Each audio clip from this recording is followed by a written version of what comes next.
Hello guys, welcome to my YouTube channel SDM study point में आप सभी का स्वागत है। आज हम UP triple S C PET 15/10/2022 में जो पेपर हुआ है उसे सोल्व करके बताते हैं कि इसका क्या आंसर सही है। तो क्वेश्चन नंबर 1 ध्यान देते हैं। निम्नलिखित में से किस युग में तांबे का पहली बार प्रयोग हुआ था? तो आपका था ताम्रपाषाण काल। A is right answer. Question number 2 था, निम्नलिखित में से किस स्थान पर प्रथम बौद्ध संगति का आयोजन किया गया था? तो आपके राजगीर। सी ऑप्शन इज सही राइट। निम्नलिखित में से कौन सा व्यक्ति है जिसका नाम नाम प्रियदर्शी भी था? तो मौर्य सम्राट Ashok.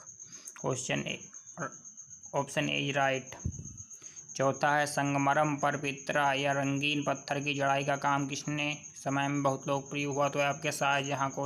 Option A is right.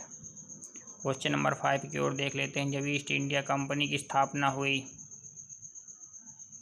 तब निम्नलिखित में से किसका शासन था? तो आपके मुगल का शासन था, मुगल सम्राट का शासन चल रहा था उस समय। C option is right. Bhoodan Gramdan आंदोलन निम्नलिखित में से किसके द्वारा शुरू किया गया था? तो Vinoba Bhave. Option 2 is right हो जाएगा। क्वेश्चन नंबर 7, दांडी नामक यात्रा के दौरान निम्नलिखित में से किस सामाजिक कार्यकर्ता ने गांधी जी को आंदोलन को केवल पुरुषों तक सीमित न रखने के लिए राजी किया था? तो वह आपकी थी Kamla Devi Chattopadhyay. Option A is right हो जाएगा। Question number 7। क्वेश्चन नंबर 8 की ओर देख लेते हैं कि क्या सही है इसका। राष्ट्रवाद की पहली स्पष्ट अभिव्यक्ति निम्नलिखित से किस क्रांति के साथ हुई? तो फ्रांस की क्रांति। डी ऑप्शन इसका सही हो जाएगा। सरकार ने निम्नलिखित में से किस अधिनियम के कारण बम्बई से सिंध प्रांत का निर्माण हुआ था? तो भारत सरकार अधिनियम 1935। डी इसका सही आंसर हो जाएगा। क्वेश्चन नंबर 10, प्रसिद्ध युद्ध का नारा दिल्ली चलो किसने दिया? दिल्ली चलो का नारा Netaji Subhash Chandra Bose. A is right answer. Question number 11 की ओर देख लेते हैं क्या है। विश्व की सबसे ऊंची चोटी माउंट एवरेस्ट के डैश के बीच स्थित है? तो नेपाल और तिब्बत के बीच स्थित है। Option C is right. Question number 12, निम्नलिखित में से भारत में अक्टूबर की गर्मी का मुख्य कारण क्या है? तो इसका सही आंसर हो जाएगा सी निम्न वेग हवाएं। क्वेश्चन नंबर 13 है, भारत मानक समय ग्रीनविच माध्य समय GMT green which mean time इसका फुल फॉर्म था कि तो कितने आगे है? तो सी ऑप्शन से हो जाएगा 5.5 घंटे आगे है। क्वेश्चन नंबर 14, निम्नलिखित में से कौन सा जनसंख्या वितरण के प्रभावित करने वाला आर्थिक कारण नहीं है? ऑप्शन में दे रखा था खनिज, शहरीकरण, औद्योगिकरण और पानी की उपलब्धता। तो नहीं में आपका पानी की उपलब्धता। डी आंसर इज राइट हो जाएगा।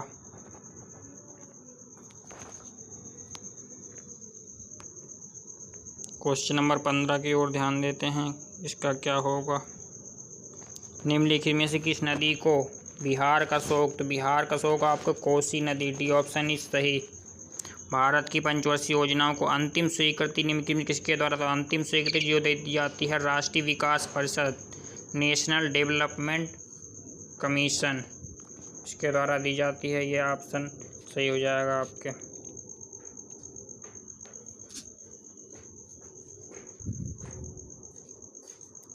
क्वेश्चन नंबर 17 है, किसी भी विकासशील अर्थव्यवस्था के प्रारंभिक चरणों में अधिकांश गतिविधियां डैश क्षेत्र से संबंधित है? तो ऑप्शन ए प्राथमिक क्षेत्र से संबंधित है आपके, इसका ये सही हो जाएगा। क्वेश्चन नंबर 18, निम्नलिखित में से कौन सी हरित क्रांति की रणनीति का हिस्सा था? तो सभी इसका सही आंसर हो जाएगा। क्वेश्चन नंबर 19, निम्नलिखित में से कौन सा एक वाणिज्य बैंक नहीं है? State bank, HSBC, ICICI bank तो और डी था सिडबी। तो इसका सही आंसर हो जाएगा डी सिडबी। जो सिडबी है वो central industrial development bank of India इसकी फुल फॉर्म है। इसका सही आंसर हो जाएगा। क्वेश्चन नंबर 20, निम्नलिखित में से कौन सा सार्वजनिक क्षेत्र का उपक्रम संसद के तहत एक विशेष कानून पारित करके स्थापित किया गया? तो वैधानिक निगम, इसका सही आंसर हो जाएगा 20 का ए। 21, भारत की संघ कार्यकारिणी में निम्नलिखित में से कौन शामिल नहीं है? तो आपका ऑप्शन में था राष्ट्रपति, उपराष्ट्रपति, प्रधानमंत्री। ये तीनों तो शामिल होते हैं लेकिन राज्यों के मुख्यमंत्री